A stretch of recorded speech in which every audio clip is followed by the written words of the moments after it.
much to Change Makers for this amazing opportunity. It's been hugely rewarding to work on this, and I'm actually going to my 5th year at LSE here. I was an undergrad commuting student, and I'm on a part-time master's. So I've been commuting for 5 years. So I felt like I was fairly well placed for this project.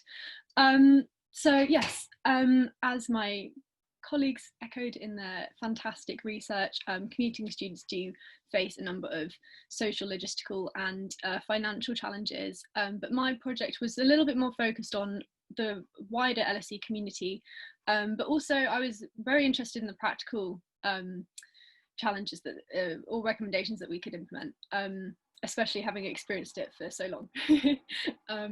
So I ran a survey to collect experiences of commuter students, and the first hurdle I ran into was, what is a commuting student? You know, it's a how long is a piece of string question, because LSE obviously by nature is not a campus university, so inevitably everyone has to commute in some way, shape or form, whether that's walking 10 minutes up the road or commuting for an hour and a half, you know, by train.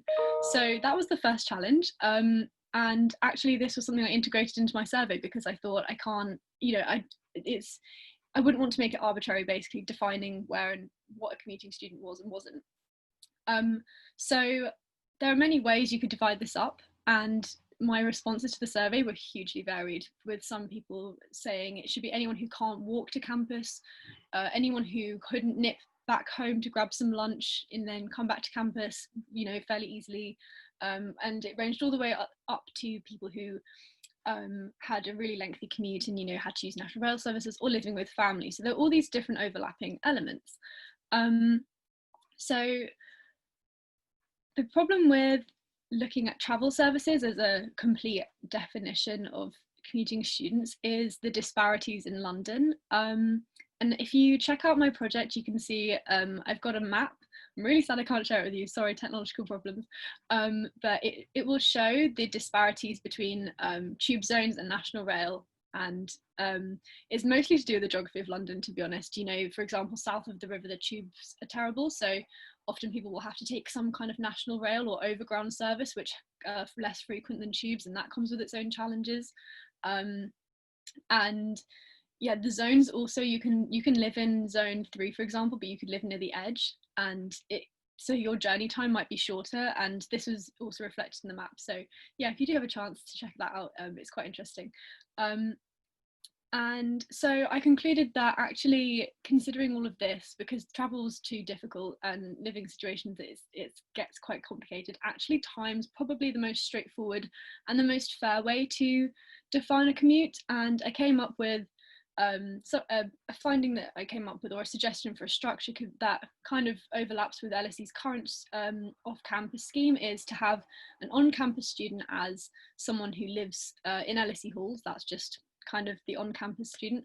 An off-campus student, anyone who lives up to 30 minutes away, and an off-campus, a commuting student, sorry, anyone who has a 30-minute commute or more. And there's lots and lots more research behind this in my full report, if you'd like to go and check that out. But a couple of my main justifications for that was, in my survey, there was a strong link between something happened at 30 minutes where students started to feel really disconnected from the LSE community, and there was a correlation between having a longer commute and feeling less integrated with the LSE community. And furthermore, if you're living on a campus university, which is where I did a lot of my literature review, looking at what other universities do, you would be hard pushed to find a campus university where you're going to have to walk more than 30 minutes to a class, or spend more than 30 minutes traveling to a class. Obviously that's just something that's emerged from my research. I think there needs to be more done, as my survey was one of a very small group of commuting students, and it would be really fantastic to collect more data on that. I'm going to whiz through to recommendations, which I'll just get up here. So I basically split my recommendations into 3 levels. The first one is low effort. So something I think is going to be fairly easy to implement. So these are, number 1, to give commuting students the options to have lectures and office hours online. Obviously with the pandemic, that's going to be a really easy thing to implement, hopefully. But that would have been something that really would have helped me out, especially during my undergrad. And I used to never attend office hours because often they'd have them, say, on a day where I didn't have anything else in. And my commute personally is 1 hour 45 minutes, so it's a long time to trek in for a 10-minute office hour, and I didn't feel comfortable at the time because virtual office hours were a thing. Of course, now they're fine. So that's something that would be great to implement. Secondly, to make a page on the LSE website dedicated to commuting students, just an information page. Thirdly, to add a commuting students page to the Freshers Welcome Guide. And fourthly, to run a commuters event at Welcome Week.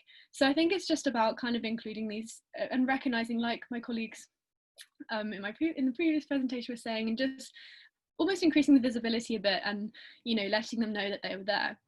Interestingly, in my research, I found out of the 24 Russell Group universities, only 15 of them actually had any information available online that was accessible specifically for commuting students. So it shows, this is a national problem of commuting students. So moderate effort or ongoing recommendations would be to, firstly, one thing that really emerged from the survey was the difficulty of timetabling and students feeling they had to trek in a hugely long way for classes, all on different days, and that actually adds up quite a lot financially. So one thing would be, and another challenge as well, was if a student had to come in for a 9 a.m, that would increase the price of the ticket because they'd have to travel in at peak time. So if they could change to an afternoon class, they'd be able to get a non-peak ticket, and that cumulatively would save them a lot of money.